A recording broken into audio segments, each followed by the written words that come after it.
11 ورځو کې سقوط شوي جمهوریت د 100 کالو میلیونونه د سترګو لیدلې سیاسي، حکومتي، ټولنیزي او اداري حالونه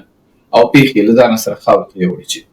نن هم په علتونو پسې ګرځي. دا څوک د وخت ضایع او څوک د مړ جمهوریت بدنامول بولي. خو ځینې دفن شوي رازونه راسپړل ځکه لازم بولي چې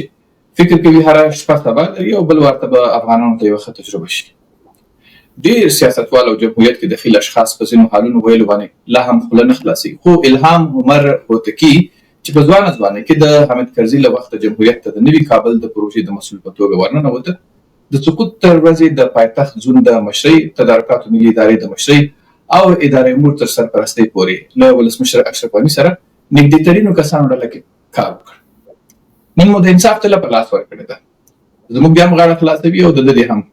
او داسې ناویل به ترې نه واورو چې نه به چا درته ویلي وي نه به یې واوري. هوتکي صاحب څنګه چې په خیر راغلی. ډېره مننه شینواري صاحب، ډېره مننه، خیر اوسې. هوتکي صاحب په لنډ راته ووایي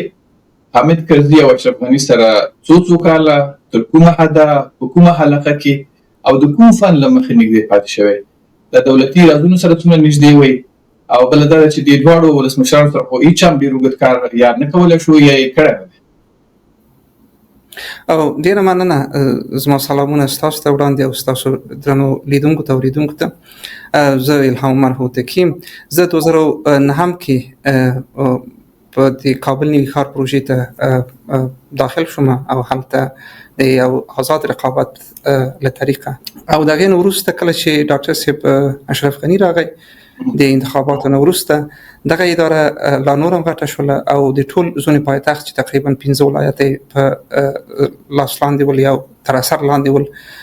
پراختیایي او اقتصادي چارې همدغه ادارې ته وسپارل شولې. بیا هلته مې کار وکړو. د هغې نه وروسته بیا لاړم ملي تدارکاتو ریاست ته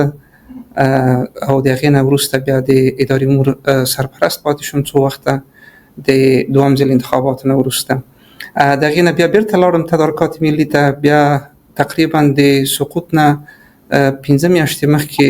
د افغانستان سفیر وټاکل شوم په اوکراین کې. نو داسې کوم خاص راز هم نه، خو اکثرا ځکه چې د کاروبار له لحاظه هر کیومه او راشه درشه ډېره وه. تقریبا هر هفته موږ د کمیسیون د تدارکاتو کمیسیون یعنې هر څه د 90% 99% 95% په خپلو سترګو لیدلي. ما پوښتنه همدا وه چې اوس نور خبرات په هغې باندې به بحث کوو. هوتکي صاحب د دواړو ولسمشرانو ترمنځ د فیصلو نه نیولې تر د کار د هدفه پورې، ګمارنو پورې، کار سپارنې پورې تا خپله د یو ځوان په حیث باندې څه فرقونه ولیدل؟ خلک د دوی د اشتباهات هم د افغانستان د جمهوریت د سقوط اساسي عوامل بولي. کرزي صاحب زمانه کې جمهوریت یو پوخوالي ته رسېدلی و. هغه کوم حاکم ټیم چې شاوخوا و هغه هم یو پوخوالي ته رسېدلي ول، یو بل یې پېژندل. تقریبا 14 کاله یو بل سره کار کړی و. یعنی یو ځانګړی اداري اعتماد شتون درلوده په دې کې. کله چې ډاکټر صاحب اشرف غني حکومت راغی، تاسو ته بهتره معلومه ده چې د اول نه حکومت په نیم راغی که نه. همدغه نیم جوړښت چې د اول نه را ایجاد شو، دا خپله یو اداري بې اعتباري رامنځته کړله، موازي ساختارونه یې رامنځته کړل د اول نه. او همدغه اکثرا باعث شو تقریبا اولو 2-3 کلونو کې موږ یوازې وخت مو په دې ځای کې چې څنګه لاره پیدا کړو او بل اخره د حکومت دغه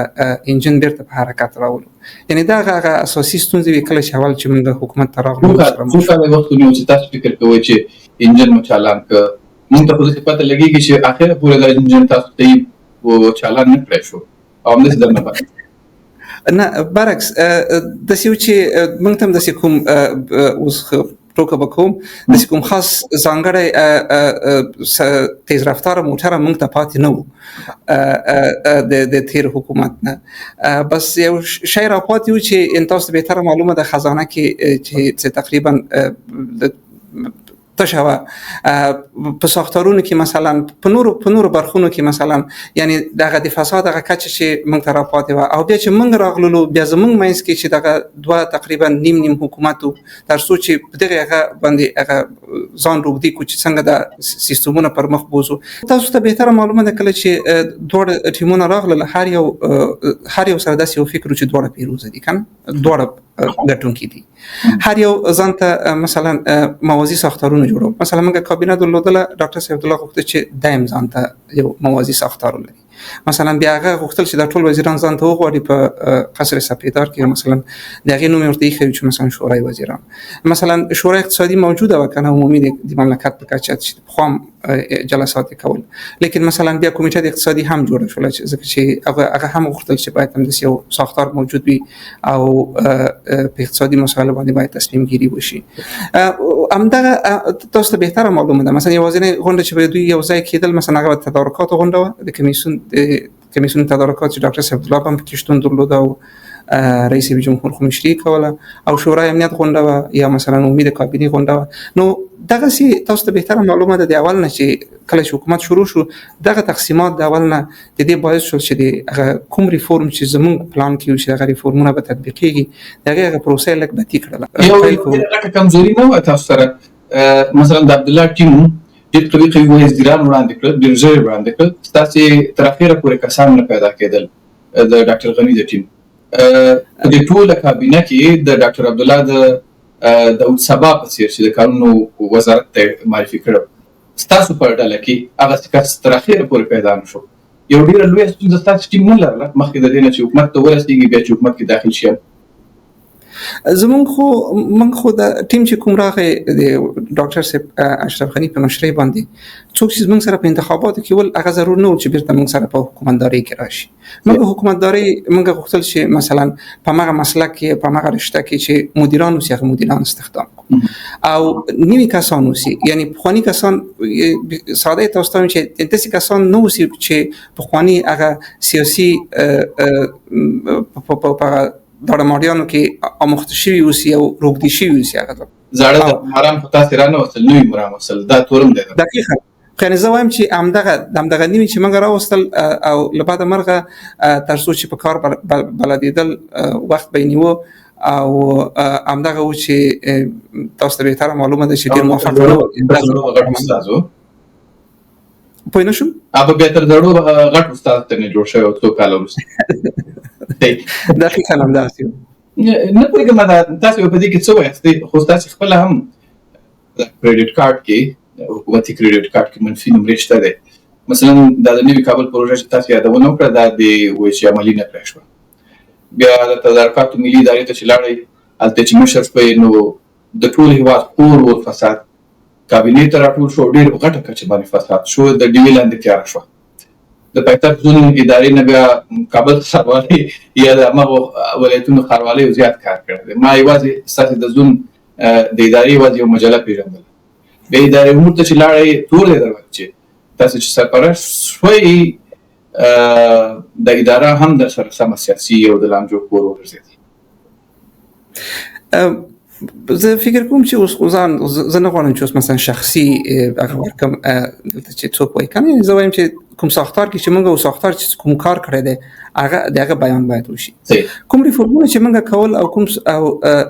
اصلاحات کابل پروژه دی ولې عملي نه کړی؟ کابل پروژه یوازې زموږ په لاس کې نه و چې ولې موږ پلي نه کړله. کابل پروژه د الف نه تر یا پورې کوم چې زموږ مسؤلیت و هغه ترسره شو. تطبیق مسؤلیت د حکومت اراده غوښتله، کوم چې تر اخره پورې کرزي صاحب موږ سره هغه ونه کړله، هوکړه ونه کړله. موږ به تلو کرزي صاحب ته ویلې چې دغه پروژې سره موږ سره کومک وکوئ، د غاصبینو د مځکې د غاصبینو مخنیوی وکوئ. خو له بعده مرغه د مځکې غاصبین به پورا مستقیما رابطه درلودله کرزي صاحب سره او هیڅ کله به زموږ نه حمایت نه کېده دغه مقابل کې. تر اخره ورځې پورې موږ ونشو کولی چې تر ټولو لوی غاصب چې په دې حساب کې موږ د حکومت زور پرې ونه رسېده. موږ خو انجینران که نه د کابل د پروژې غاصبان څوک تاسو ته بهتره معلوم ده. اوس خو هغه د تر ټولو غټ لوی مثلا الله ګل مجاهد وکنه چې موږ ونشو کولی چې دغه له لاسه پروژه په هغه زمانه کې 2 ځلې د پروژې افتتاح په شاته ولوېدله د کرزي صاحب په زمانه کې. دویمه موضوع د کابل د پروژې د موضوع په هکله زموږ د کوم ټیم چې ډیزاین کړی او کوم چې سیاسي رهبري زموږ نه غوښتله تفاوت نظرونه ول. مثلا کرزي صاحب زموږ نه غوښتله همیشه به موږ ته مثال لکو چې تاسو وګورئ چې مثلا عینو مینه څنګه ښه زر پلان شوله. موږ به ویل چې کرزي صاحب عینو مینه د پیسادارانو لپاره ایلیټي طبقې لپاره جوړ شوی ښارګوټی دی. کابل نوی ښار یو غټ ښار دی، موږ غواړو چې غریبان هم پکې کور ولري، پیسې داران هم پکې کول،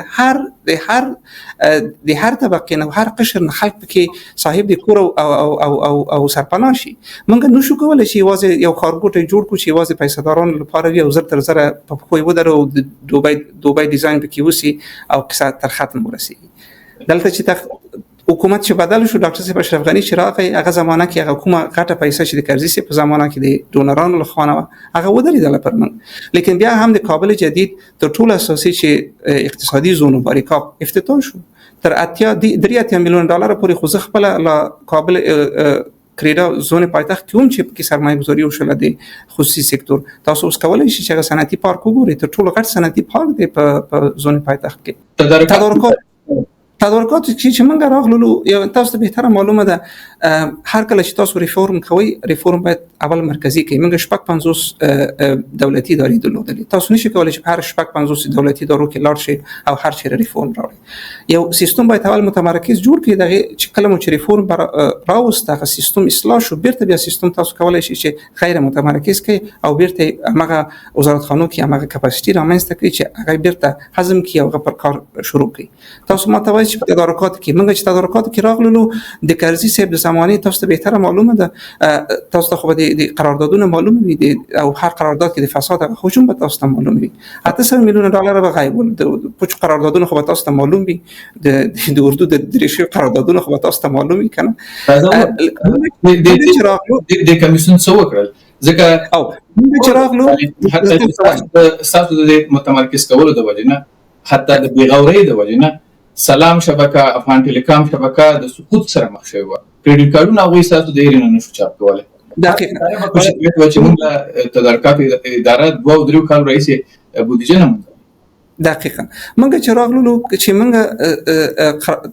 د ورځې چې زه راوتلم د قرارداد د تدارکات ملي نه 914 میلیون ډالر دولتي بودیجه لپاره سپما شوی و. دا تاسو یادداشت ونیسئ، موږ د دې ثبوت لرو. 3500 قرارداد عامه ټول ملت لپاره خبرېدل، هر آفرګوشي په یوټیوب باندې موږ په لایو راتللو، هغه آفرګوشي به کېدل، میز لاندې چې هغه کومې قصې کېدلې هغه ختمې شوې وي. واک د کوم سیاسي هم د تدارکات کمیسیون په میز لاندې شوی نه دی. دا خو ګوري د دغه ریفورمونو یو شی تاسو ته وایم، د ټولو دغه ریفورمونو د کوم کارونه چې موږ تر سره کول، د خپل ریفورمونه موږ ته د یو حالت ورسېد چې د ټول هغه کسان چې په خو په دې قراردادونو باندې روغتي ول، د ټول زموږ په دښمنانو باندې مبادل شول. داسې نو زه تاسو ته مثال وایم، تاسو د کریډټ کارتونو قصه کوي، یو کس به تقریبا 14 کال ټول دولتي ادارو باندې، دولتي شبکو باندې کریډټ کارتونه خرڅول. موږ ورته ویل چې تاسو داوطلبي کړی ده؟ نه مو ده کړی. ولی داوطلبي به وکړه، هغه کس برابر درې نورو کمپنیو سره جوړ آمد شدګي، هر کال به خپل نرخ پورته کوي. موږ ورته ویل شفافیت وکوي. کله چې به شفافیت غوښتنه به مرته وکوله، بل کس برنده شو، بل کس به قرارداد نه ورکو، ټول شی به پرې خود تر اخره پوري چې دا کارت په بازار کې ختم شي، به ویل چې موږ خو سب تدارکات ته شی لګلې، تدارکات دا کار نه کوي. مثال درته تاسو ته وایم، برېښنا فسادونه په کوم ځینو کې تاسو مخاوني ولا دا خو تاسو اوس هغه وخت کې ریپورت ورکړل، فسادونه کوم ځکه لوی او چاړې کمی ادارې ډېر غټ فساد کړو، د چاتر رهبری لاندې ډېر غټ فساد شوی. راځه دا وایم ارزي کې کېدل. زه تاسو ته مثالونه کوم. دولتي شرکتونه تاسو یاد کړل کنه، دولتي شرکتونه زموږ نه مخکې دوی ځان ته صلاحیتونه درلودل، یعنی داسې قراردادیان دوی درلودل چې په کلونو خپل خپلوان دا ټول سره راټول شوي وو. تاسو ویل چې زموږ یوازینۍ ستونزه دا و چې موږ شرکتونه برعکس ډاکټر صاحب اشرف غني چې کله راغی د تیر حکومت له خوا یو طرح جوړه شوې د کرزي صاحب زمانه نه، طرح راغله شورای اقتصادي ته، طرح دا و چې د هر شرکت باید بیرته خصوصي شي. دا مونږ و چې دا و درول چې نه خصوصي دي نشي پرې یوازې زه په دې باندې ډېر ویاړم. زه جلسې کې موږ 2 نفر د دې فیصله هغه وکړه، مخالفت وکړو. یو زه یو ډاکټر صاحب قومي، دوی غوښتل چې د اریانا غشي شخصي شي، حتی هغه برند نوم چې خرڅي کې دغه لپاره افر راغلی د همسایه هیواد نه په 15 میلیون ډالر باندې. یعنی هر شی دوی غوښتل چې دا شخصي شي. موږ ویل چې نه، موږ غواړو چې د شرکتونو په خو درېږي او په دې کې شفافیت راشي. اوس تاسو وګورئ د شرکت انکشاف ملي دا خو خوانه نو جوړ شوی، دا خو د ډاکټر صاحب اشرف غني په زمانه کې جوړ شو. اوس د وطن دغه سترې پروژې چې پر مخ وړل کېږي، تاسو وایئ چې دا په یوه شپه کې ډیزاینېږي، دا خو نه جوړېږي کنه په یوه شپه کې، دا خو یو سلسله باید راغلي وي چې شروع شوي وي او ډیزاین شوي وي. اوس راغلو وزارتخانو کې چې تاسو ویلي کوم ځای کې فساد نه، هر څپرکه به مو چې پورته کوله پکې یعنی نور نو دا بوی راوته د فساد. هر ځای کې چې تاسو ماته ښکاره کوي انرژي او اوبه وزارت کې چې تاسو وګورئ، موږ چې اول راغلو دې بندونه د ډیزاین شي ول چې فرمایشي، هغه بندونه چې کلک زره ممسایت نقص رسي هغه پکې به بنول، هغه بندونه چې لږ بل جالب تاسو ته کوم بندونه د دې په ځای چې د تخنیکی منطق پر اساس باندې ډیزاین شي، بندونه د ولایتونو او د ملیتونو پر بنسټ باندې او د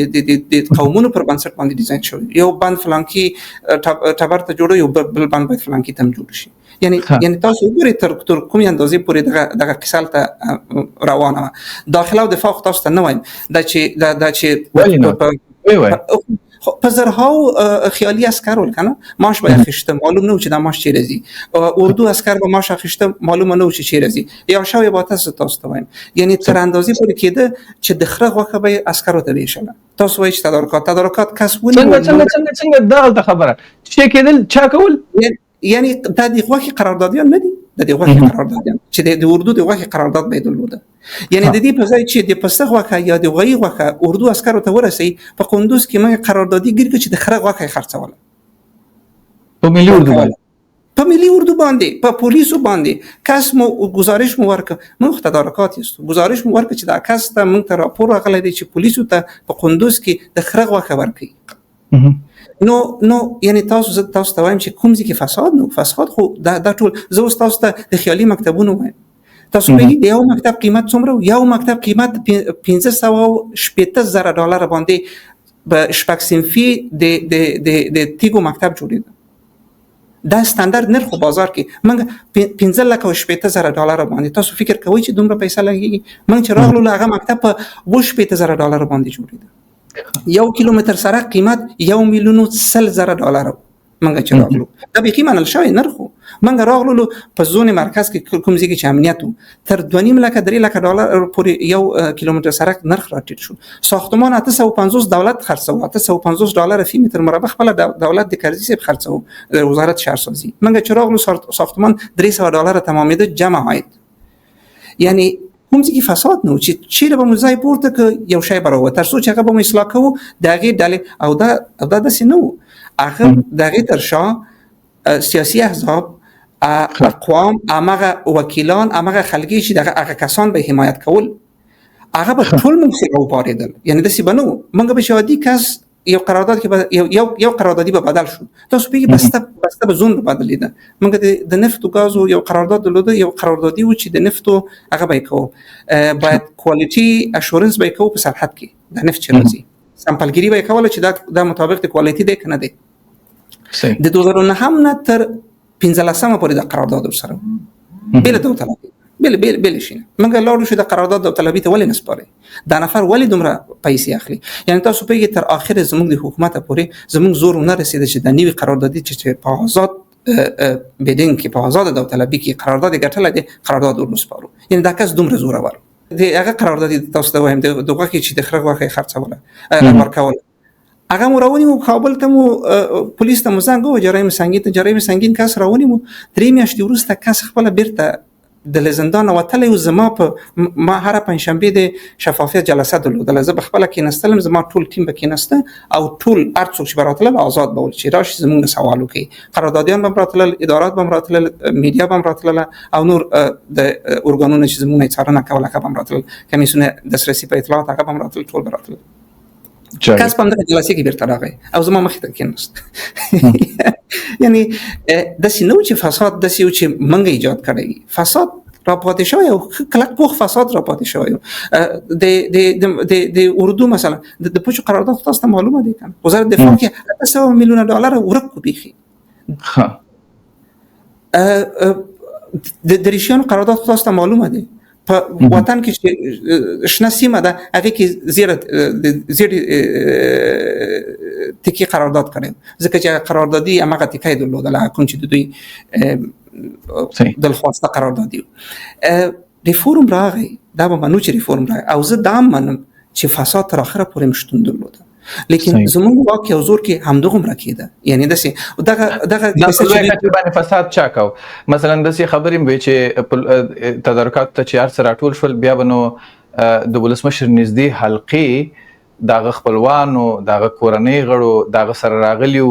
مثلا لبناني مثلا دغه د کورنۍ غړو دوی سره به ډیل کېده، خبرې کېدې، بیا به ځینې شیان په تدارکاتو اداره کې یا کمیسیون کې مخکې وروسته کېدل. اوس زه تاسو ته وایم دغه مخکې وروسته څوک چې په هغه پروسه باندې بلد دي او چې پروسه باندې پوره تخنیکی پروسه باندې بلد اوسي، یعنی تاسو چې زه اوس تاسو ته تشریح وکم کله چې یو فرګوشي کېږي چې ما تاسو ته ویل چې هغه ریکارډ کېده کنه، موږ په لایف هغه خبرو هغه لحظه به نتیجه ورته خبره کړله چې دا کمپنی برنده شوه. د غیر وروسته د غیر ارزیابي کېدله، موږ زمونږ اداره د غیر ارزیابي کوله، دغه قراردادونه چې د امر اعطا د صلاحیت نه پورته ول، بالکل 3,000 قرارداد په کال کې بول، یوازې یو نیم سال 200 ادارې تدارکات ملي ته راتلل، نو ټول مسؤلیت خپل د وزیرانو هغه خپل کو. خو کوم ځکه چې په تفتیش یو وزیر ونیو شاید ونه خراب شو یا به سارمالي ونیو چې فساد دې کړی دی، شاید به موږ ته راځي ک او ټول ته ویل چې شاید راځي کړی دی تدارکات ملي. صحیح صحیح. موږ راویل چې وروره دا موږ مربوط نه کیږي، شاید مو بیرته ورته راځي ک دا بیرته ارجاع چې موږ مسردي کوله د دې څوک هغه نه کو اعلان نه کو، د مغاولي مراجعه چې شوی و د مغه هغه کو خبر به ټول ته نشرو، اخر کې به ویل چې شپږ نشته کې شاید تدارکات کې باندې اوس راغلو هیڅ څوک د فرګوشي په نتیجه کې باندې لاسوهانه نشو کولای. هغه براتله مثلا زموږ اداره به ور باندې تخنیکی نظر اچو چې دغه داوطلبي چې د اول نتریه شوی ده کنه تقریبا یو 14 چک لیست باول، من زموږ کار زموږ د ادارې کار دا چې موږ فقط چک لیست مارکو دا کار شوی دی نه دی شوی دیتا ملاحظات بویلی، ملاحظات قناعت عدم قناعت، موږ خپل ټول ملاحظات لیکل دا بتلو کمیسیون تدارکات ملی ده. کمیسیون تدارکات ملی د دې صلاحیت نه درو چې د قرارداد فلان کی ته ورکو بسمدان کی ته ورکو قرارداد ګټونکې معلومو، موږ به ویل چې دا ګټونکې معلوم دی په دغه پروسې باندې چې دا فلان کی وزارت دا کار کړی دی، دا د امر اعطا په صلاحیت نه پورته چې موږ تراتله هغه خپل وزارت خانه به د غیر ارزیابي کوله، موږ فقط ور باندې نظارت کوو. بیا به موږ ویل چې دلته زموږ ادمي ملاحظات دي، ولسمشر به د ادارې نه پوښتنه کوله چې ولی په دې پروسه کې ولی دغه ستونزه پیدا شوې ده، کې اداري موجي دلیل ویلي، موجي دلیل به نه ویلي، شاید به بیرته مستردي چې ورشه بیرته د پروسه پاکه کو بیرته راوړي. یعنی دغه سیستم د تدارک البته نو چې په کمیسیون کې څوک وایي چې دغه کمپنی د مسترد وي او ز فلان کې خان ته د قرارداد ورکوم، البته چې ریکارډ او دا چې موږ کمیسیون کې کېناستلو یوازې موږ نه کېناستلو، ټول کېناستل، د مدني ټولنې فعالان کېناستل، د سیګار ادارې څارونکو کېناستل، د میډیا نمائندگان کېناستل، ولسی جرګې مشرانو جرګې هر یو نمائندگان کېناستل، البته شاهدانو د دې موضوع. دوا د ادارې امور سرپرستانو ځان ته د ځوانو صدر اعظمانو خطاب کو، یو خو خلک پیژني، یو په تاسې تور دی، اداره مو سیاسي کړه، د تعقیب د اوامرو اداره مو سیاسي کړه، سیاسيونو سره ډیلونه دلته شروع شول، سیاسيونو سره امتیازات ورکړه د دې نه شروع شو، دا رښتیا و؟ زه چې ادارې امور ته راغلم او اول چې مخکې د نه انتخابات وشي موږ د ولسمشر اشرف غني صاحب پر رهبرۍ باندې یوه کمیټه جوړه شوه چې راتلونکي حکومت کې به څه ریفورمونه موږ راوړو، ځکه چې د دې حکومت څه درسونه دي چې موږ غلطي کړې ده چې هغه به راتلونکي حکومت کې موږ ترسره کوو. په هغه درسونو کې یو دا و چې ادارې امور به پورا تخنیکی اداره وي، چې ایوازې د اداري جوړښتونو سازمانونو چې په دولت کې دي دغه ترمنځ به هماهنګي راولي. صحیح. او ریاست دفتر به سیاسي اداره وي. زه چې سرپرست د ادارې امور وټاکل شم، زما وظیفه یوازې همدغه و چې د اداره فقط اداري کار کوي نه سیاسي کار. لکه چې تاسو ویلې تعقیب فرامین، زه چې کله په ادارې امور کې وم مربوط ادارې امور بخي نه و، تعقیب فرامین ما څوک پیژنم، څوک بخي زما خبر نه و چې دا څوک دی په کابل تاسو کې اندسي عادي ګرځیدلم، خلکو بخي نه پیژندلم. په هر حال که څوک داسې فکر کوي او بل تاسو ماته ښکاره کوي چې زه خپل سرپرست د ادارې امور پاتې شوی وم، کوم سیاسي ډیلونه او کوم سیاسي رهبران سره موږ ناسته پاسته کړې ده. برعکس زمون اختلاف چې راغی چې زه د ادارې امور نه ایسته شوم، علت هم دغه و چې فکر دا شو بیرته چې نه ادارې امور باید سیاسي چارې هم تنظیم کړي، چې ما ویل چې دا خو زموږ نه د صلاحیت نه دی او په دې کې نه زه موافق یم ځکه چې زه ډېر تخنیکي او موږ هغه نسل کنه هغه ځوان ټیکنوکرات پروفیشنل نسل کنه مترقي خو چې هیڅ دغه سیاسي ډیلونه موږ ته دومره ارزښت به نه درلود کنه موږ ویل چې دغه شی صحیح دی او دغه غلط دی هغه لپاره هغه واجب چې بیرته لاړم تدارکات ته شرط کول لري کړی دي ځنه ما خو تاسو ته ویل په ډیر هغه باندې چې یعنی اولین جنجال چې زموږ هغه مثلا د سیاسيونو سره نه یوازې بهرني سیاسيونو سره داخل د حکومت کې مثلا د لومړي معاون صاحب دفتر مثلا کنه مثلا لومړي معاون کوم معاون د دوستم نه د دوامي دورې درته خیم د دقیقاً مثلا لومړي معاون صاحب دفتر به مثلا کس برالیږي اداري امور ته او ما ته به ویل چې زه مثلا د فلانکی خان نماینده یم او کله چې ستا کاری ورځ خلاصيږي ته به ما ته وایي چې تاسو کوم کارونه کړی دي چې زه بیا مقام معاونیت اول ته گزارش دی کوم ورته ویل چې تو د خو هغه اوس بخاني قصه نه ده تاسو خو جز د حکومت یاستئ زه خپل شخصا گزارش دیم زما د اداره وړه اداره د اداري امور ته گزارش دی اداري امور برعکس ما وړه کړل تاسو زما ریفورمونه وګورئ څلور هغه ول معاونیت ول هر ملیت لپاره معاونیت جوړ کړی موږ دوه معاونیت کړل صحیح په لازګونه ریاستونه ول مګر ریاستونه تقریبا 4-5 اساسي عمومي ریاستونه کړل یعنی برعکس ما غوښتل چې د اداري امور د ساختار وړو کړی شي ریاست تنظیم امور نظامی او دفاعي او د ټول بخي ورکړل شورای امنیت ته یعنی هلته موږ ریفورم برابر کړی یعنی د همدغه ځین اولین مخالفت داخل د ټیم کې پیدا شو صحیح ځکه چې هغه سیاسي لوبي موږ ځکه چې موږ ته معلومه کنه چې زه خو نشم کولای چې په خو غوندي چې تاسو یو کس ته گزارش ورکړم چې دا کس به فلان کی خان ته گزارش ورکړي دا خو یو اداره ده کنه زما خو شخصي گزارش نه دی بس همدلته اروپا اختلافات پیدا شول او ولسمشر سپتا یعنی شخصا منندوی ما خپل د استونزه ورته ویلي او د استونزه پوښتنه ماته وی چې هغه نشي کولای چې بعضی کسان بدل کړي تبديل کړي نو ما ورته ویل چې زه خپل ازم بیرته د ادارې نظم او هغه د گزارش ده خبره دی وکړه چا ریپورتونه غوښتل چا حتی استخباراتي معلومات د ورځې ټول معلومات په جمهوریت کې په روسي دوره کې د ډاکټر غنی غوښتل د لومړي معاونیت صاحب دفتر یو خاصیت درلوده چې نه یوازې اداري امور کې نور ادارات کې هم داسې خاصیت درلوده مثلا د ډاکټر غنی ورته ویلو نه امنیتي وکنه او نه د سينو د بده سي کول شي یعنی هغه بخواني فکر باندې راغلی یعنی کله دغه مقام کې لوبېدل نو کنه دغه مقام نو هغه کړی کنه نه د بخوانه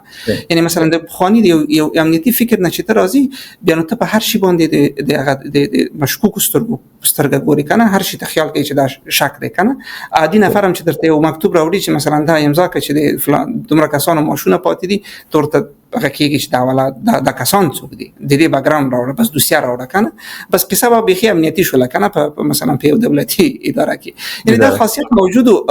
زموږ اخر دوره کې او همدغه به و چې مثلا اکثرا دغه صورت بل چا دغه خاصیتونه لرل چې پارشي کې لاس وهنه کول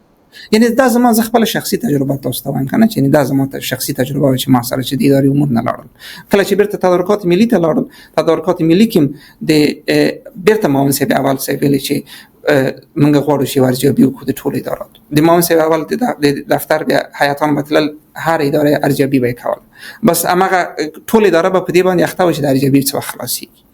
بس تاسو یعنی دا خپل زیات وخت وکنه په هغه زمانه کې زه خپل شخصي زه نور نه پیګم یعنی دا زما شخصي تجربه وکنه چې هو ته کیسه تاسو د غنی د 2014 کال د ټیم غړي واسطه غنی دوه واره په افغانستان کې ټول شمول حکومت په نامه باندې یو ائتلافي حکومت جوړ کړ دا د کوم خاص مجبوریت او که د واک د ترلاسه کولو شدید تنده و د حکومت کې د بهرانيانو د لاسوهنې اوازې هم دي ځنې خلک وایي چې د خپل ورته زمينه برابروله ځنې وایي چې د ټیم ورته برابروله ځنې وایي چې د خپل دومره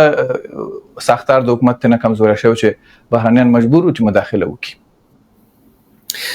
اول ځل کې خو تاسو ته معلومه ده چې کله چې د حکومت په بد حالت کې انتخابات یو شفاف دیموکراتیک پروسه په بد حالت لاړه کنه ډاکټر صاحب اشرف غنی ګټون کوي بل دې موږ لاړو بیرته لسره مې حسابي مو کوله کنه لیکن بل کسانو ویل چې نه تاسو نه یاستئ ګټونکي، موږ ګټونکي یاستو. موږ یعنی دا فداکاري چې هغه شی ډاکټر صاحب اشرف غني په 2014 کې ورکړ دی یوازې د قدرت لپاره یې ورنکړله. کله به کاتینګ کړي و چې نه زه شتایم نه کوم دغه ائتلافي حکومت نه کوم، بس خلاص یم. یو بنبست یو سیاسي بنبست جوړ دی، قانوني بنبست جوړ دی کنه، او خلکو دې تم لمنه وهله کنه چې دغه یو بنبست رامنځته شي کنه. برعکس موږ دغه خبره ترخه ګولې تیر کړل، موږ ویل چې فرق نه کوي، خیر دی. ائتلافي خو هغه زموږ ګورونه دي، راځي چې د حکومت برابر کړي. اقل هدف به دا وي چې اساسي اهداف وټاکو، ریفورم به راوړو، ساختار به جوړو، حکومت به کوو، مصارف د حکومت به کمو. دغه مصارفونه چې ما تاسو ته ویل کنه چې په میلیاردها ډالر به تمامېدل په کال کې، دغه باید کم کو، ځان خود کفا کو. دغه اساسي اهداف باندې هوکړه وشوه او دغه تاسو ته معلومات چې مائده د 2014 امضا شوه او د سیوګټ حکومت برابر شو. لیکن له بعد مرغه دغه ګډ حکومت هغه مخ لپاره چې موږ فکر کوو کار نه کوو. مثلا ډاکټر صاحب اشرف غني وازنه کار چوکو څوک چې په انتخاباتي ټیم کې ورسره آی ټول وشړل، ویل چې بس نور انتخابات ختم شول، اوس به تکنوکرات حکومت موږ جوړو. ډاکټر صاحب عبدالله دا کار نه کوو. برعکس ډاکټر صاحب عبدالله هر څوک چې ورسره په انتخابات کې پاتې شوی ورته وفادار پاتې شوی، رای ورته راوړی و، هغه غوښتل چې په حکومت کې پاتې شي، ځای په ځای هم شي، بیل دي نه چې هغه معیارونه باندې موږ سره چې هوکړه کړې و کنه. یعنی دا یو اساسي اختلافي موضوع و. دوام ځل چې موږ غوښتل چې انتخابات وکړو کنه چې شفاف حکومت رامنځته شي. ډاکټر صاحب اشرف غني اراده او هیله هم دغه و چې موږ باید یو صحیح اول لاس یو 50 باندې شي نه جوړیږي، یو مرکزی حکومت باید را ایجاد کوم. ځکه چې ډاکټر صاحب اشرف غني ویل چې تر څو مرکزی حکومت را ایجاد نشي، قوي مرکزی حکومت را ایجاد نشي، د سولې پروسه کامیابیدای نشي. په 50-50 باندې سولې پروسه نه کامیابیږي. لاړو انتخاباتو ګټونکي شولو، خو بیا هم بل کس راپورټ شو زمونږ د ترڅنګ پورې تحلیف مجلس پورته کړ. یعنی تاسو ته دلته یو شی باندې تاسو تیر شوي دسه اړیکې د عبد الله او د غنی په اخرو کې راخواږي شوی چې خلکو تصور کوي چې دا ځلې ډاکټر غنی ودرېږي او هغه به لومړی معاوني او بیا او زه راځم. مثلا زما خپل شخصا زه د متخصص دغه ځوان نسل نظر تاسو ته کوم بل د سیاسي موضوع باندې بحث کوم. اخرو کلونو کې موږ داسې احساس کوو چې ډاکټر صاحب اشرف غنی او ډاکټر صاحب عبد الله بل اخر په دې وتوانیدل چې پوه شي څنګه د حکومتداري پر مخ بوزي. بالکل دا انجن څنګه هغه کې چالانه وساتي. موږ د دې احساس کو دوه یو بل د خبرو باندې پوهیدل، یو بل پر اخر پوه شول چې دا په دې تضاد او عناد باندې شي نه کیږي، یو بل په خاصیتونو باندې پوه شول. مثلا ډاکټر صاحب عبد الله پوه شو ډاکټر صاحب اشرف غني چې دا چغه کوي دا په دې معنی نه چې دا کومه غوسه یا شخصي کوم قار وي، امغه ثانیه ده فقط امغه لحظه قار دی، لیکن زړه کې شي نه وي او شاته د چا خبر نه کینی کنه، او نور چې خان دی په ظاهر کې کنه او شاته دی بل نفر وخت قبر کیندل وی کنه، دغه خاصیت نه لري. دغه مینه ډیره شوله، دا یوازې نه یوازې د غو ترمنځ مینه ډیره شوله، بلکې زمونږ لپاره ځوان نسل لپاره دا مثبت مینه و. موږ ویل چې دوه سره روغتي شي است، موږ پوهیږو چې دوی څنګه کار کوي. زه خپل شخصا زه حاضر زه دغه شاهدم چې ډاکټر صاحب د فکر دا و چې ډاکټر صاحب عبد الله به رئیس جمهور دی، ډاکټر صاحب اشرف غني اول معاون وي. یو وزنی اختلافي نقطه تاسو پیږي چې ډاکټر صاحب عبد الله به ویل چې زه لومړی معاون او رئیس اجرایی دی اوس. صحیح چې موږ ویل فرق نه کوي ډاکټر صاحب عبد الله د رئیس اجرایی اوس موږ دا منو سر په سترګو دا شی منو. خو لبعد مرغه کله چې سهار موږ خپل داخل د ټیم په سازه درته کوم سهار موږ وکتل چې ډاکټر صاحب اشرف غني لبل کس سره لاړ او معاونیت صالح صاحب کنه، صالح صاحب او سره مثلا دوام مرستيال عبد الله خپل معاون ونه ټاک صالح وټاک او تاسو په خبر نه وي، خپل خلک ټول په خبر نه موږ نه و خبر، یعنی داخل د ټیم کې موږ نه و خبر، یعنی تاسو ته زوازی وایي چې موږ نه و خبر چې دا شي کیږي دا فیصله کیږي او دا موږ ته غیر مترقبه و. ځکه چې غیر مترقبه و چې ډاکټر صاحب عبد الله راته دایم پوښ شوی په حکومتداري کې، نو حد اقل دا یعنی یو مثبت شی مثبت بدلون براته، یعنی دا د یو شی دا یو د زمونږ ذهنیت دی، یعنی د یو بل دین چې سیاسي برخه باندې قصه وکړو، یعنی هغه زمونږ لیدلې حال درته قصه کوم. دا د دوه حکومتونو څومره د بهرانيانو یا په کابل کې د سفارتونو د وړاندیزونو فشارونو وکا مکا د فشارونو نه پتنګ او مجبور او هغه به عملي کول. دقیقاً کارونه کې خو هماهنګي خانه مجبور، یعنی د سینما چې زموږ حکومت به دا کار، زموږ حکومت تر ډیره حد پورې استقلالیت درلود، یعنی یو وزنه یعنی تر ډیره اندازې پورې مستقل حکومت ډاکټر صاحب اشرف غنی حکومت تیر حکومت کې په ارګ کې خاص ادارات ول اكوي بالته کې نستل تقرریان منظوریان دا ټول دغه له نظر تیریدل، یعنی دا د یو شی چې یو بد عادت جوړ شوی له خوانه موږ ته پاتې شوی. خارجيان هم د فکر کوي چې دوی به هم دغه شی ادامه ورکړي. موږ ویل چې نه، مطابق د قانون دا ستاسو صلاحیت نه دی. د کرزي په اداره کې په ارګ کې خلک تاسو دا خبره واضح نه کوي. تاسو چې تیر اداره ول حامد کرزي ته اشاره کوي، تور لګوي. دا اداره کې دا په ارګ کې خلک ناستو حامد کرزي ته مقرریان کوي. پوینشن مال داغه په اداره کې خلک ناستو پارک کې او داغه لپاره مقرریان کولې. نو دا واضح خبره خدا ده چې عبد الله او اشرف غنی جوړ کړي بلچاو جان کیری جوړ کړ، دویم ځل د لپاره خلیلزاد سره جوړ کړ. جان کیری خو د دوی ترمنځ هغه سوله وکړه کنه چې هغه سوله باید رامنځته شي کنه چې هغه سوله باید جوړه شي. دویم ځل چې لکه تاسو ویل چې خلیلزاد صاحب په مداخله وکړه دقیقاً چې هغه اخبار ته هغه سوله رامنځته شي چې هدا خل د بل کس چې اوس غواړي چې مثلا یو کس غواړي چې تحلیف کوي دوه تحلیف یو ځای برابر شي چې دغه نه جلوګیری وشي. یعنی دا شی موجود ول او ځینې ما تاسو ته ویل چې موږ دغه تعادل ونشو کولای چې وساتو. نو ځکه د خارجيانو کومه لاسوهنه چې کیږي ځینې وختونو کې کولای شي چې تاسو مواجه وبلئ. زوس کنه اوس که مواجه ونه بلئ، زه تاسو ته مثال درکوم که دغه 2000 دغه د ورستۍ تحلیف چې لګیو زمونږ ترڅنګ چې کیده کنه په دوام ځل انتخاباتو کې کنه نو دا خو خپل یو سیاسي بنبست کنه، یعنی په هیواد بیرته یو بل خواته ور بعد مرغه هیواد اسیم کوم خواته چې موږ فکر دولود چې لاړ نه خو حد اقل په هغه زمانه کې په هغه مقطع زماني کې موږ سره فکر هم دغه شی. صحیح. یو بل موضوع باندې تم پات کیږو د ډاکټر عبد الله او د ډاکټر غنی د مخالفت خبره موکړه، د ډاکټر غنی او د حامد کرزي مخالفت او بیا د عبد الله او حامد کرزي یو بل سره ائتلاف ډاکټر غنی ته دا یو ډیره شدیده دښمنی په د اخیره کې تیر شوه. حتی عبد الله او حامد کرزي غنی ټیم او غنی ملامت او غنی را پاتې دغه ټیم را پاتې دا دواړه ملامت کړ چې د جمهوریت په سقوط کې دوی زموږ په ضد باندې لاس لرود. دقیقاً غنی د دې دواړو سره څومره بد کړی دی او د دواړو د غنی سره څه بد کړی؟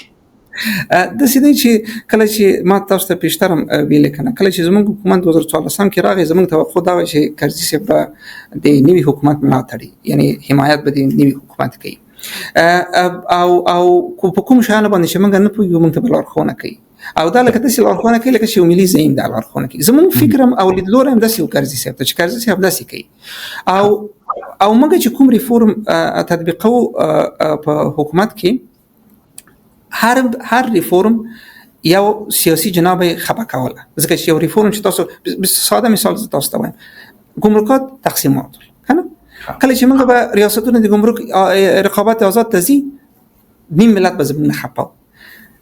کرزي صاحب د دې په ځای چې دغه نیم ملت چې زموږ خپه دی دا بیرته خوشاله کی او آرامه کی او دې ته توجه ورکړي چې دا ریفورم دی دا غدي د ابل دی امدا خلګي به بیرته خپل خې کی ټولول ورو به ټولول او د دې پر ځای چې زموږ د کار توجه ورته ورکړي چې دا کار دی برعکس یعنی موږ به خبرېدلو چې او خلکو به ویل چې ډاکټر صاحب اشرف غنی ته دا راپورونه راوړل چې ګویا چې لمسونه کیږي د لخوان او هر هغه سیاسي کس چې سیاسيون چې زورته وایم زه نه غواړم چې دوی سیاسيون وایم ځکه چې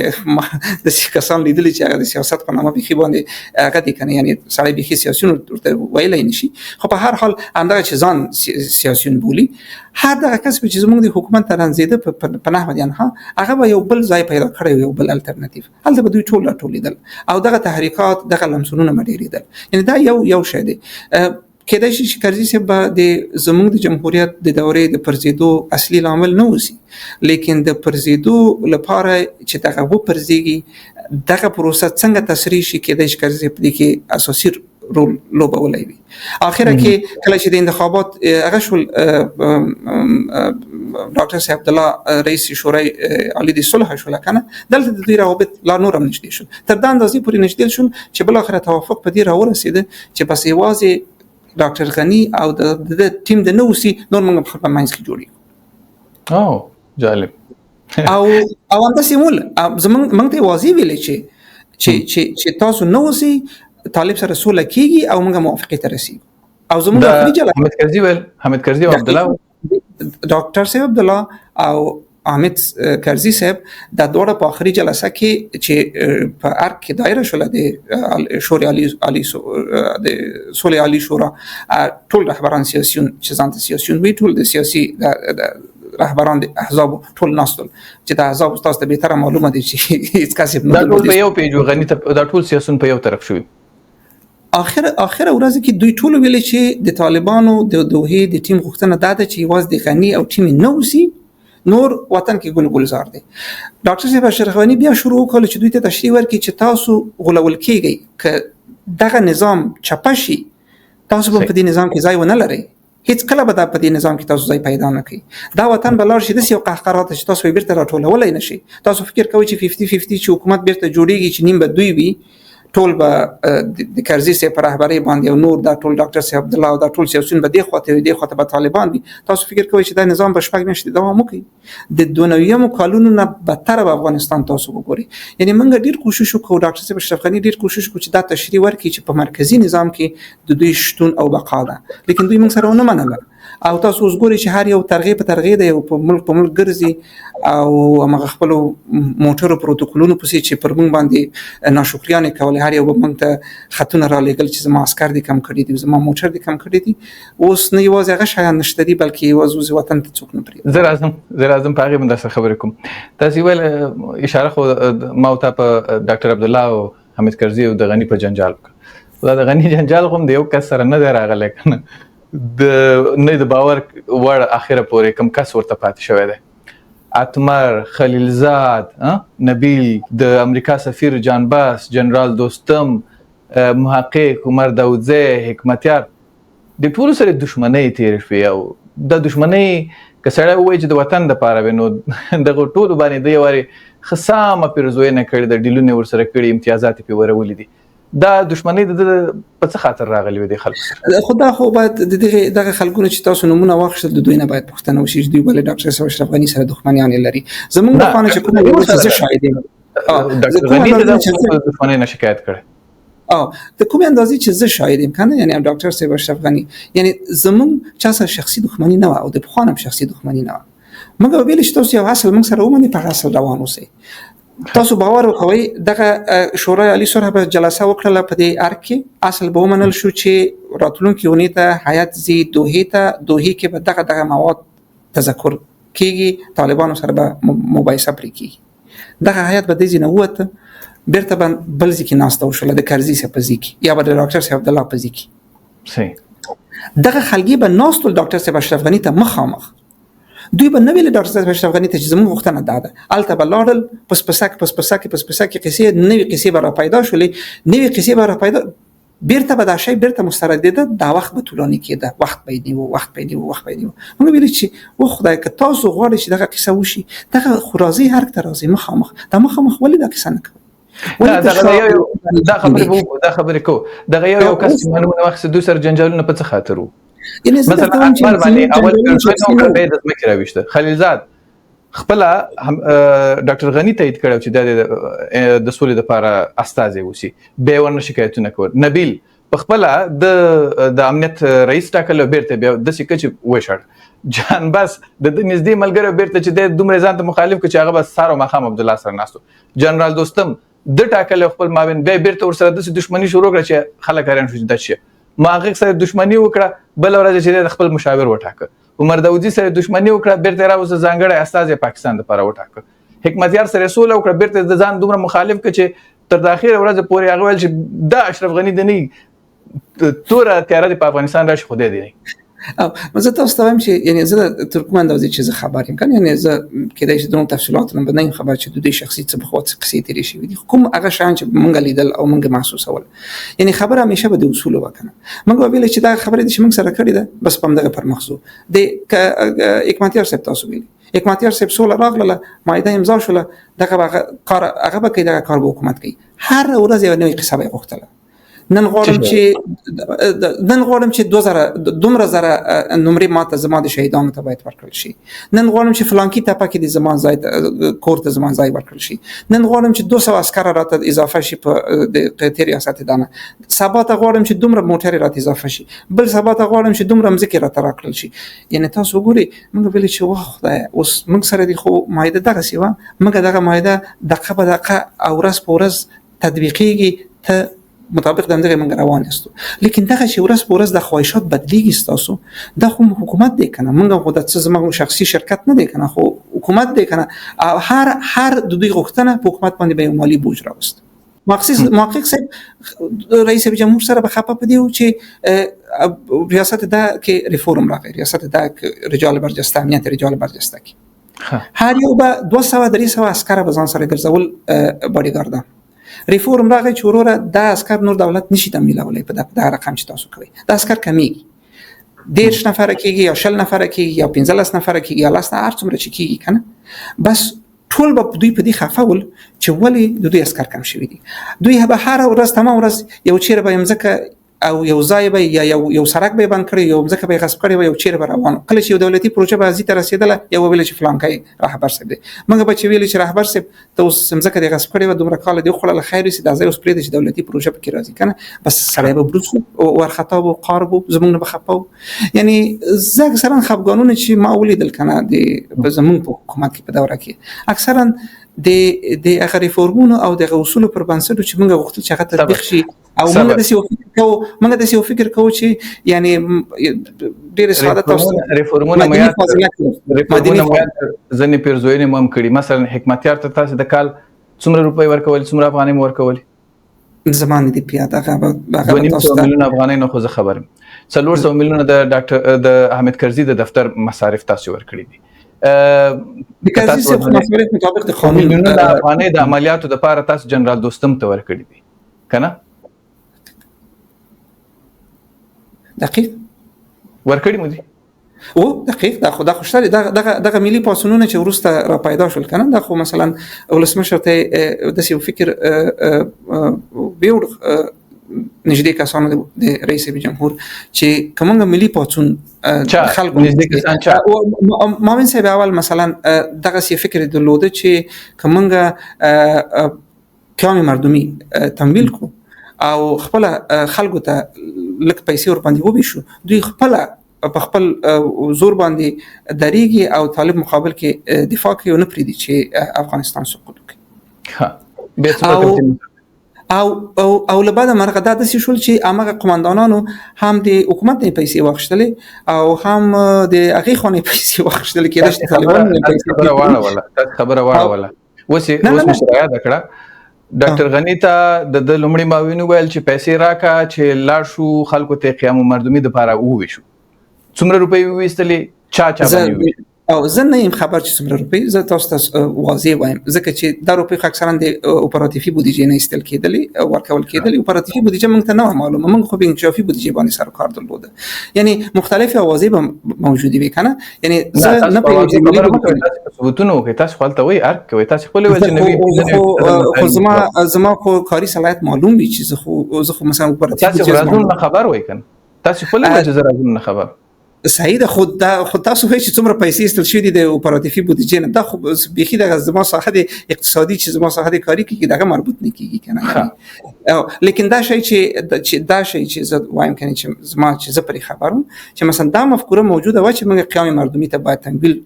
پیسې ورکړو په چا باندې پیسې وشل شوې د قیام مردمي په نوم باندې زه په دې پروسه کې بيخي په جریان کې نه یم یعنی دا پروسه کاملا د امنیتي پروسه و زه فقط دومره جدي خپل خبره واخلې چې تور مو ولګاو نه د چی شي تور وبخي پر لومړی ماوین باندې چې تاسو جزئیات هم نه استي خبر په پروسم نه استي خبر تاسو به چې هغه پیسې وېستي نه پیسې ګوري ما ویل چې دا طرح راغله ولسمشر ته چې قیام مردمي موږ باید تمویل کو ځکه چې دا خلګي باید ودرېږي او د ولایتونو دفاع وکړي او ولایتونه سقوط نشي صحیح ده لیکن هغه خلګي نه درېدل او ولایتونه هم سقوط شول یعنی دغه موږ خبر یاستو استاد زمانه اندازه پختنه کې د اندازه ماته نه د معلومه کړ یعنی شي باندې چې زمين خبر پر رابطه باندې تاسو ویل چې هغه کومندانانو چې قیام مردمي وکړه اخوانم پیسې واخیسته چانه پیسې واخیسته یو بل خبره ده چې اساسي د حکومت پر رابطه باندې یو ډیر لوی خبره وا او هغه دا و چې حکومت لمنځه خلکو ته دغه ورکول کې د کومندانانو ته والیانو ته چې پرې د پوسټه پرې د ولایت پرې د ولسوالي پرې دا خبره تر اوسه پورې یو غټ سوال دی تاسو دې مسلې نه خبره سئ چې څه مسله و پدې کې زه دا اکثرا اوازې وی چې زه خبرېدم کنه چې لیکن داخل د حکومت کې زه فکر نه کوم چې د کوم شواهد موجود وسی چې موږ په دې فکر په دې نتیجه ورسېږو چې داخل د حکومت چا به کوم قومندان ته ویلي چې حکومت خوشی کړي برعکس تر اخري لحظه پورې د ولسمشر هوټ دا یعنی زه تاسو ته د ولسمشر هوټ تر اخري لحظه پورې دا چې موږ دریګو دفاع کوو حتی تر هر اندازې پورې تمامېږي یعنی حتی هغه پیام چې نشریده چې ثبتېده چې باید د دفاع د کابل لپاره ثبت شوی پیام باید وي کنه چې ولسمشر بالایسار ته پیام ثبتېده د سقوط نه ورځ مخکې کنه یعنی هغه لپاره حتی هغه ټیکس لیکل شوی شی کنه موجود کنه انده د سينو که زمونږ سره کېده چې موږ د داخل نه حکومت ته سقوط ورکو به دومره جدي حرکت به مونږ کو داخل کې کنه موږ داخل کې خصوصا د ولسمشر رئیس جمهور شاوخوا موږ پوره په دې یقین درلوده چې د شینه باید دفاع وشي د جمهوریت نه د لاستراورونو نه باید دفاع وشي او د سولې پروسه باید کامیاب شي صحیح سمو د مخکې ډاکټر غنی سره یو کس لیدلی او سیاسي کسان هغه بیا یو خبر وکړه ویل چې ډاکټر صاحب غنی ویل چې تر ټولو لوی اشتباه مې په ځوانانو باندې باور و چې به حد زیات مې ورته صلاحیتونه ورکړه او واکونه مې ورته وسپارل او څوکۍ ته مې راوستل بیا بل سیاسي کس ویل چې د ځوانانو لوی اشتباه په اشرف غنی باندې باور وو مثلا دلته اوس دوه بحث راځي چې د حکومت ورستیو کې جمهوریت ځوانان وکارول د زنو مسایلو د پاره ځنی وایي چې ځوانانو د لاسه حکومت بستونه لري دا سوال څنګه حل دي شي دا معادله یاره خو دا خو د سې دي چې اوس که زه خبره استاد کوم هرومرو خبره په انګلیسي کې ورته وای کنه جانبدارانه بایست چې ورته وای کنه او جانبدارانه به وی کنه خبره به ځکه چې زه ځوان من حیث د ځوان زه هرومرو خپل طرفداري به خبره کوم چې نه ولا رښتیا ځوانان مو شول او د سیاسي منحوسات لپاره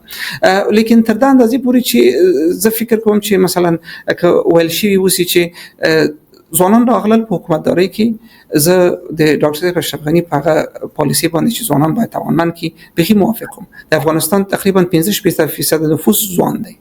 بل د ځوان نسل یوازینی ښه خاصیت چې درلوده هغه بخوانی تربګنی هغه د ماریان لري ولکنه یو نوې نسل په داشل کال کې تربیه شوی وکنه ولسمشر سره داسې فکر چې دا نوې نسل تکنوکرات نسل به مدیران تربیه شي او دغه دولتي ادارات به وچلي لیکن لبعد مرغه زه مثلا خپل مثال زده درکوم هر کله چې موږ غوښتو چې یو شی مدیریت کو او لکه مدیر غوندي او متخصص غوندي شي ته وګورو دغه ترشابه لاس نور سیاسي قضیه راپورته کیدل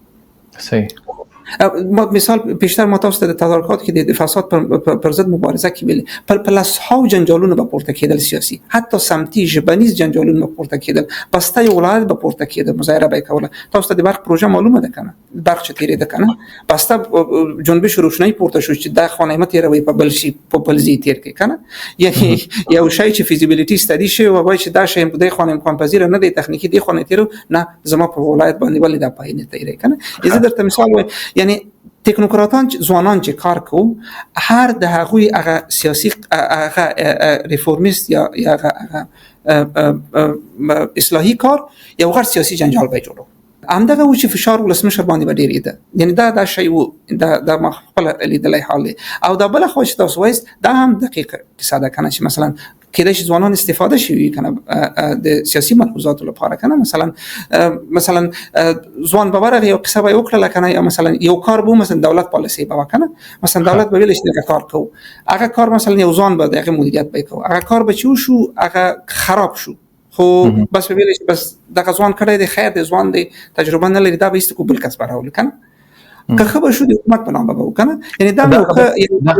خبره رښتیا و د دې موضوع تر دا خبره رښتیا و چې ډاکټر غنی محب باندې په امریکا کې د امریکا د مطالعاتو مرکز کې فکر کوم کنه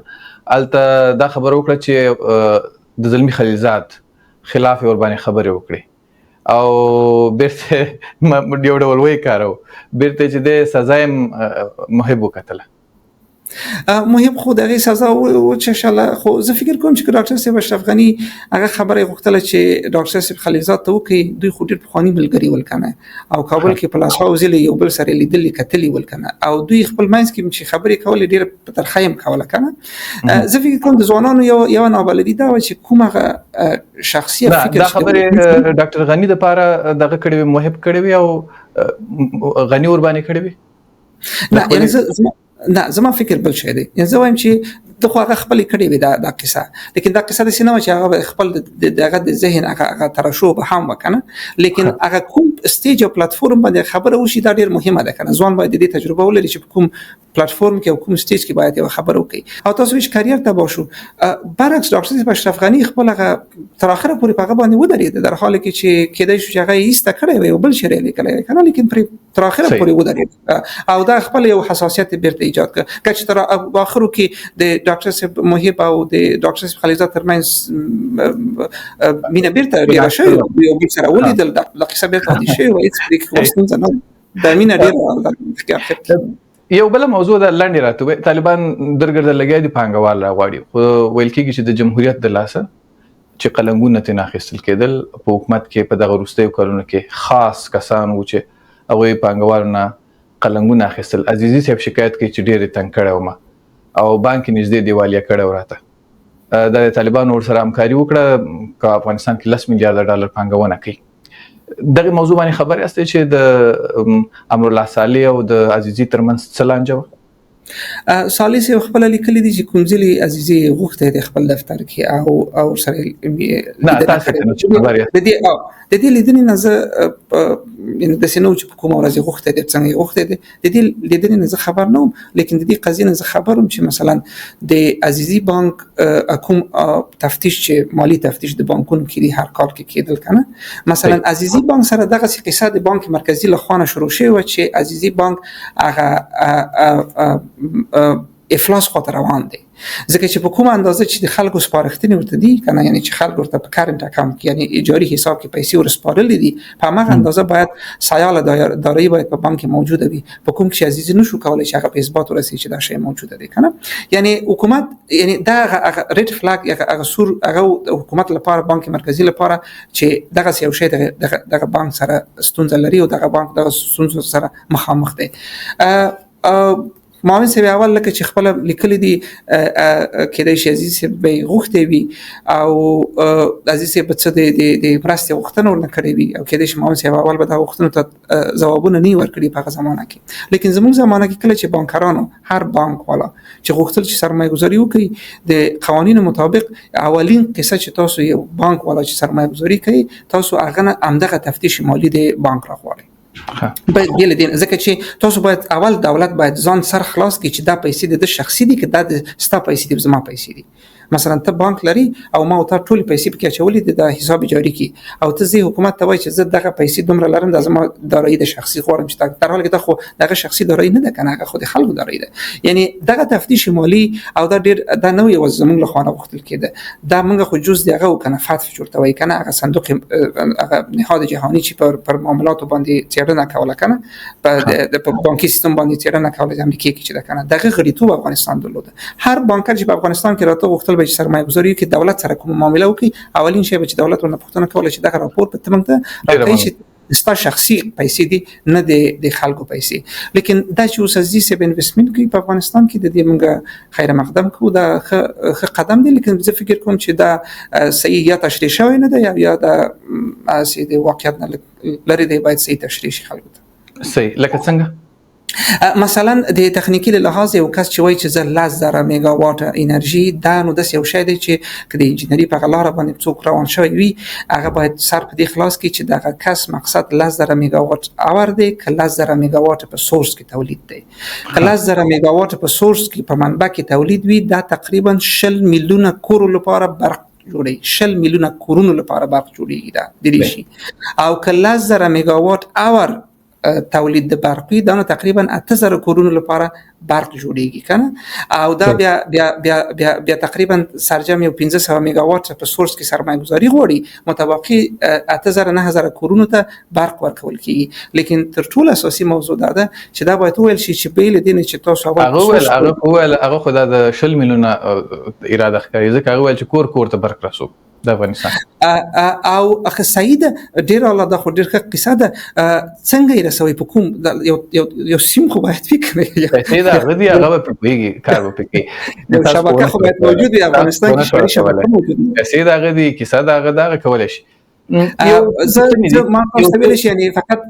د کی تخنیکی تشریح ستونزه ده زه فکر کوم چې دا باید یو څه پوښتنه دي تاسو بوس وایي چې زه خارجه سیاست کې نو خو تاسو ټیم وو نو چې ټیم وو ځنې شان باید پښتنه ځوابونه راکړي راته د حامد کرزي چې د امریکایانو سره امنیتي تړون نه لاسلیک کوي او زما خپل یا چې یو وخت کې د دې تړون مادو کې څه فرقونه موجود وو ډاکټر غنی په یو ورځ باندې د حامد کرزي لخوا درې څلور ځلې وغوښتل شو چې راشه دا څه وکړو خو ساسي ټیم چې څنګه راغې لای واک او چوکۍ سمباله کړ نه و په پټو سترګو باندې دا تړون امضا کړ ما په هغه ورځ باندې سوچو چې خو زه خو ډاکټر غنی لوسته ده دا تړون ماده نه خبر ده خو پوهیده په د مخینه اوس ډیر شاعر باندې اقرار وشو تاسو د ټیم د زنه غړو د خوانه په مرکو کې چې ځنې پټ دامونه مونږه په دې کې وخوړل دې تړون کې مونږ ځنې کمینونه وخوړل چې مونږ په پوی نه شو او ډیره زیاته بیړه مو وکړه تاسو په دې موافقه یاستئ څه ضرورت او زه شې تاسو ته کله امنیتي تړون امضا شوی وي کنه وای شوی د افغانستان چې دا اوس حالت لري د دې بدلون کې څه رول لوبول هیڅ رول هغه وخت کې نه لوبو اوس هم نه لوبوي زه مثال تاسو ته وایم امنیتي تړون کې کرزي سی ویل چې باید امریکایانو تضمین ماته راکړي په دې باندې لوی جرګه وغوښتل شو لوی جرګه تصویب وکړه چې د امنیتي تړون زموږ په نفع دي امضا کړي زموږ حکومت راغی موږ ویل چې بس د لوی جرګې فیصله موږ ته د منلو ده کرزي سي خو د لوی جرګې فیصله مونږ نه منله کنه موږ ویل چې لوی جرګې فیصله کړې ده دا موږ امضا کوو دا پر مخ وړو دا تنظیمېږي خو کله چې د دې تطبیق لپاره کمیټې هم رامنځته شولې زموږ خو چې دا شی په تطبیقي اروپا کنه لیکن په دوه کې مثلا هر شرایط لپاره یو شی تاسو ته زموږ لیدلوري هغه کوم بیسي چې موږ امریکا سره امضا کړې و د سیو چې منګه یو هیواد است او امریکا چې یو بل هیواد دی یعنی بل یو خصوصي هیواد دی چې منګه یوازې مستقیما پیژنې او منګه ډیر ورته نازدانه یاستو منګه دا شی لیاده باستلی ول چې منګه باید امریکا رول افغانستان سره نه یوازې خپل دو جانبه باید محاسبه وکړو بلکې د آسیا جنوب په چوکاټ کې باید وګورو د امریکا په عمومي په جهاني قدرت کې باید وګورو امریکا خو یوازې یو مملکت نه دی خو یو امپراتوري ده کنه ته یو امپراتوري سره هغه کوي امپراتوري وای چې نور د آسیا جنوب نه غواړي او تور ته شلاوسي زه خو استعمالګری پاتې شم دا کیسه ودا کو البته مثلا په شرطونه بول کنه پری کنډیشنز چورته وای کنه په شرط بداو چې مثلا زه تاسو ته پیسې ډیرو مثلا د مالی حمایت تاسو ته ډیرو په شرط چې مثلا تاسو مثلا فساد کچه راټیټ مثال تاسو ته وایم کنه موږ به چې هر څومره به مو زدي فساد لاستراونه راغلي او ترانسپیرنسي انټرنیشنل چې براته کنه شفافیت بین المللي چې کنه چې حساب د افغانستان درجه به چې لوړېدل کنه یو درجه دوه درجه یو کال چې لوړېدل بل کال به بیرته درې به بیرته راټیټېدل راکوزیدل دی ویل چې تاسو هغه په شرط پوره نه مثلا بل په شرط ډیر اساسي په شرط مثلا اکثرا ځایو کې مثلا هم شمول حکومت ټولګډونه حکومت تر اخره پورې مثلا امریکایان په دې قانون نشول چې مثلا افغانان یو ټولګډونه او هم شمول حکومت لري او تر اخره پورې لبعد مرغه منګ نه درلود د ټول شمول ټولګډونه حکومت یعنی کله تر اخره پورې رامنځته شو صحیح جالب بل د پاکستان سره افغانستان تاسو ولې جوړ نکړ شو غنی خو جی ایچ کیو تم لاړ عمران خان کابل ته وغوښته ولسمشر غنی جنرال باجوا او د برټانیا د پوز لوی درستي د درې په درې سره ملاقاتونه وکړه د دې ټول حلو زلو هیڅ نتیجه راونه وته لکه چې کراوتلی په څه شي باندې موافقه ته سره رسیدلی وي او په څه شي باندې ونه رسیدلی پاکستان یو شی چې په اول کې موږ لکه هغه شولو یعنی پرخه شولو چې رښتیا درته وایم هغه دا چې مثلا د عمران خان له خوا یو اراده موجوده و چې مثلا افغانستان سره دغه روابط د سیاسي ملحوظاتونه د سرحدي ملحوظات د ټول ملحوظاتونه باید وزي یوازې پر اقتصادي ملحوظات باندې باید ودرېږي موږ همسایګان نشو بدلولی راځي د اقتصادي انیشیټیفونه او فعالیتونه را ایجاد کو چې دغه وابستګیان همیشه ډېرې کی او تاسو وګورئ ولسمشر صاحب موږ د مثالونه راکول کړه مثلا ډاکټر صاحب اشرف غني استرالیا مثلا د اتریش او د جرمني سرحد ته وګورئ مثلا د جرمني د سویټزرلند اروپا کې هم د هیوادونه دي لیکن الته دغه موضوعات حل شوي ځکه دي چې هغه روابط د سیاسي او د اجتماعي ملحوظاتونه پر اقتصادي ملحوظات باندې راټینګ شول هماغه لپاره چې د عمران خان له خوا یو اقتصادي هیئت هم راولېږل شو افغانستان ته مثلا یو د پیشنهاداتونه دا و چې مثلا سرمایه گذار باید موږ راجذب کو هم افغانستان او پاکستان په ګډه کونړ سیند باندې بند جوړ کو چې دا برق تولید کی او دا برق به موږ په یو تخفیف نرخ باندې به پښتونخوا ته ورکو او د پاکستان تر واک لاندې سیمه کې د افغانستان تر واک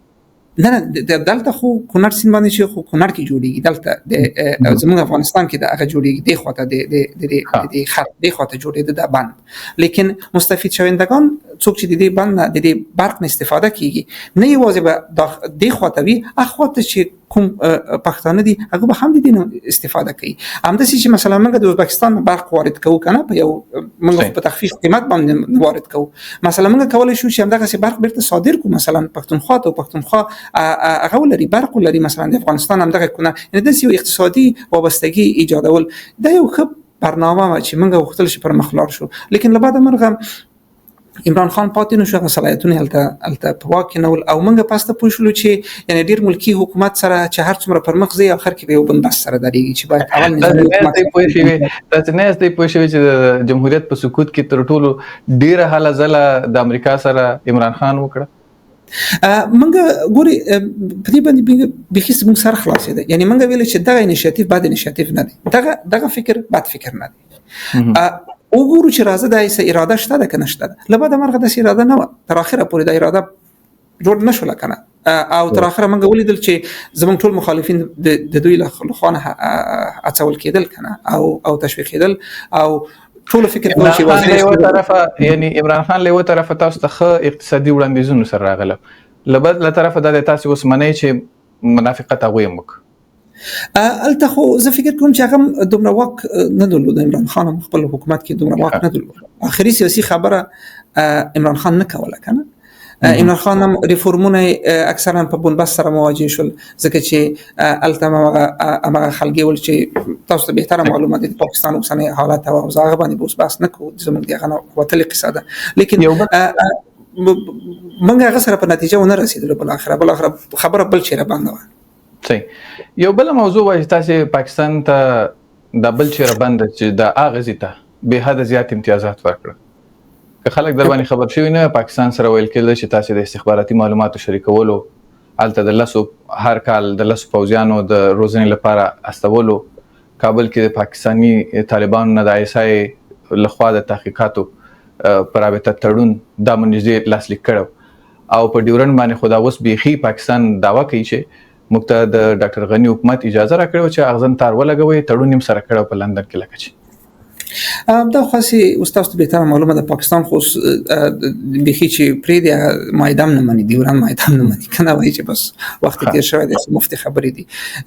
پاکستان نریټیو پریدو چې دغه روایت شته زمونږ له خانه مثلا دغه موضوع ته ډیره تخنیکی لحاظه کتل کړل دا موضوع کې د شي چې اوس په دې موضوع باندې ډیره خبره نه کوم اتمر سه به تاسو ته پوره معلومات درکړل شي اتمر سه خدای چې تاسو سره دغه موضوع وڅېړي ځکه چې هغه پوره د پروسه پر مخ بوله دغه د تړون د کوم چې لاسلیک کېده پاکستان سره دغه تړون ته ولسمشر صاحب ته همیشه بریفینګ داسې کېده چې ګویا دا ډیر یو تخنیکی او د استخباراتي په کچه باندې یو تړون دی او د دې تړون د لاسلیک کېدل د دې باعث کیږي او موږ همیشه پړه یو بل باندې اچوله کله چې به یو چیرې هغه به کېده موږ امریکایانو ته ویل چې بس دغه پاکستان دی چې دغه خونه تورستان را لګي پاکستان به عین گزارش امریکایانو ته ورکوي چې د افغانان دي دغه خلک د افغانستان د خونه د خاورې نه موږ ته داخليږي او دغه زموږ باندې حملات کوي کنه یعنی عین قصه وکړه امریکایان هم د قصې ته خوشاله ول ځکه امریکایان بل خپل په پوهېدو چې دلته یو شفافیت رامنځته شي کنه چې بل اخره که دغه یو تړون رامنځته شي چې تبادله د معلومات استخباراتي د نه یوازې افغانستان او پاکستان ترمنځ د کوم نوې موضوع نور هیوادونه کې مثلا امریکای کانادا سره کوي امریکای انګلیس سره کوي انګلیس استرالیا سره کوي دا هر د هیوادونو کې د عامه قصه ده امریکایان هم دې ته خوشاله ول چې دا وشي که دا کار وشي د اقل دغه یو شفافیت پیدا کیږي چې بل اخر کوم خد د سرحد نه دغه سي کسي پورته کیږي کنه او کومه خواته باید پاملرنه ډیره وشي لبعد مرغه هغه دومره سیاسي شو هغه تړون مخکې د دین شي هغه استخباراتي او استخباراتي تړون می هغه نو په یو سیاسي او غټ تړون باندې بدل شو او دغه نه ډیره غټه غوغا جوړه شو او هغه چې په نتیجه ورنکړه پر مخ لاړ نه لیکن کوم بریفینګ چې ولسمشر صاحب ته کېده انداسې کېده چې د استخباراتو په کچه یو هماهنګي تړون دی او روستي پښتنه درنه کوم ډاکټر صاحب غنی پر رابطه ویل کیږي چې هر چاته په غوسه کېده خلیلزاد تم په غوسه شو جان باستم په کابینه په غونډه کې غوسه شو چې ته د افغانستان په چارو کې څه لاس وهانه کوي خو د روسانو یو استاد یو زمیر کابلوف یا غل پام نو یا وتنا تاسو برته وی چې ډیره زیاته ویره موجوده و ځکه هغه پر رابطه ماته خلکیان خپل قانی شوی دي چې کابل کې هغه په خوانی هسته د شوروي اتحاد نراپاتي هغه فعالولي په خارج کې فعالولي او د طالبانو په ملاتړ او د حکومت په ضد ورنه استفاده کول غوښتل خو ډاکټر غنی یو ورځ هم دې سړي له څه ونه شو ویل نه دی ویلو چې ونو شو ویل خدا خو بنوي ځکه چې کېدای شي چې بيخي پر سره مخامخ شوی نه یک مخامخ شوی دی هغه موضوع باندې په بحث نه راغلی کنه مثلا دغه سي د روسي اړیکه موږ سره او د امریکا اړیکه موږ سره بيخي د پرتلې وړ نه ده کنه امریکا خو موږ ته په کال کې یعنی د نږدې هیواد افغانستان سره د افغانستان اساسي حمایت کوونکی او روسي هم درته ناسته و چې څنګه دغه سینچ وي هغه کم کنه خراب شي کنه څنګه چې بس او مایت الله سکی زموږ یو ریفورم د سیمنو چې موږ به نه خبرېدو په دې شانه باندې مثلا د ولسمشر صاحب اردو کې د دوی لاس وهانه مثلا اکثرا ډېرې دل کنه مثلا د زموږ یو ریفورم چې په اردو کې راغی چې ولسمشر صاحب د هیو کوله هغه پیش تقاعد قبل وخت نشه تقاعد کنه چې 55 کلنۍ کې مثلا 50 کلنۍ کې د خلک تقاعد کوي هغه کې اکثرا امدا خلګي چې د خانه پاتې ول چې د حزب دیموکراتیک خلک غړیتوب درلودل یا نه درلودل خدامه زمانه نه پاتې ول اکثرا په هغه ریفورم کې برابر شول قصه دا سی و چې اردو باید ځوان شي کنه او ځوان کادر او ځوان روح باید اردو ته نه وځي چې دا وشي کولای شي وجنګيږي او بل اخره یو شعر د وطن دفاع کوي خو له بعد مرغه نه دا کارو شو هغه خلګي چې وتل هغه سره د سی قدرت پیدا شول او ارومه هغه هر هغه بل نیرو سره چې د ډاکټر سي اشرف غنی حکومت به تخریبو هغه سره به دوی درېدل په دې کې هیڅ شک نه ډیر زیات مننه کور ودان په الله مسپارم ډیر وګدا مرکه خو زه فکر کوم چې خلکو ته ډیر څه معلومات تن لاس ورغلي ډیر مننه درنو لیدونکو تاسو چې څه واوریدل الهام عمر هوته کی صاحب وعده کړی و چې ډیر سپینی وایم لایم ډیر سپینی فکر کوم چې ونه شو ویل خو بیا هم تاسو ته څه چې حق هغه لازم غنه دروي رسو